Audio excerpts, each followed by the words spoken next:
ഈ വീഡിയോ കഴിയുമ്പോൾ ആ ചങ്കിലെ വേദന നിങ്ങൾക്കും അനുഭവിക്കും. ഇതോടുകൂടി കല്യാണം കൂടി എല്ലാം കഴിഞ്ഞല്ലേ? കഴിഞ്ഞു. അപ്പൊ വരുന്ന 28-ന് കല്യാണം. നീ എത്തിയല്ലേ? എന്താ പൊട്ടാച്ചിരിക്കുന്നത്? എനിക്ക് സ്ഥലം ഓർമ്മയുണ്ടോ? ഈ ഓർമ്മിപ്പിക്കല്ലേ. എന്ത്? എങ്ങനെ? ഇങ്ങനെ? എനിക്ക് എനിക്ക് ഐ ലവ് യു. പഴയ കാലം. എന്നാലെന്താ, ഞാൻ വളച്ചെടുത്തില്ലേ? ഓ സോറി. എന്നാ പ്രേമിച്ച് വീഴ്ത്തി എന്ന് പറയാം. ഓ ഇപ്പൊ വലിയ പുച്ഛം.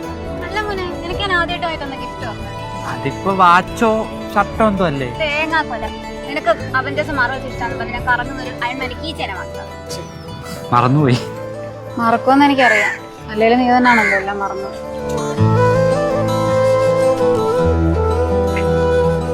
അല്ല അതൊക്കെ പോട്ടെ, എന്റെ ഫ്രണ്ട്സ് ഒക്കെ എന്തേ?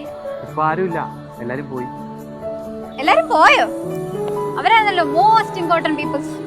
ഓരോരോ കാര്യങ്ങളായപ്പം ഓരോരുത്തരായിട്ട് പോയി. അല്ല, നിന്റെ ഗുഡ്ബിക്ക് അറിയത്തില്ലേ എന്നെ കല്യാണം വിളിക്കാൻ വന്നാര്? അറിയാം. നീ വരില്ലേ? വരും. വരില്ലെന്ന് അറിയാം. നീ വെറുതെ കള്ളം പറഞ്ഞോന്നില്ല. വരത്തില്ലെന്ന് അറിയെങ്കിൽ പിന്നെ എന്തിനാ എന്നെ വിളിക്കാൻ വന്നത്? അറിയില്ല. ജീവിതത്തിൽ നല്ല കാര്യം നടക്കുമ്പോ നിന്നെ വിളിക്കണം എന്ന് തോന്നി.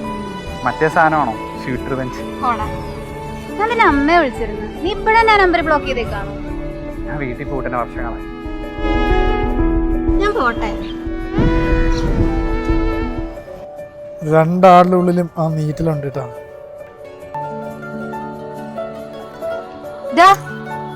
ഞാൻ ഒരു കാര്യം ചോദിച്ചോട്ടെ? ബ്രേക്കപ്പിന് ശേഷം ഒരിക്കൽ പോലും എന്നെ വിളിക്കാൻ തോന്നിയിട്ടില്ല? ഞാൻ ഓർക്കാറുണ്ടോ?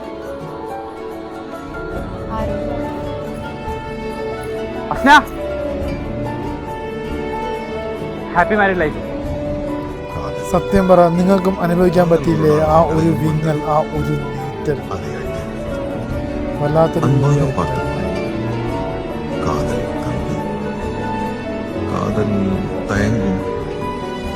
ഇതുപോലെ എത്ര പ്രണയങ്ങൾ. കാതൽ കവിതകൾ പറയും, കാതൽ കലങ്കും, കാതൽ പിരിയും.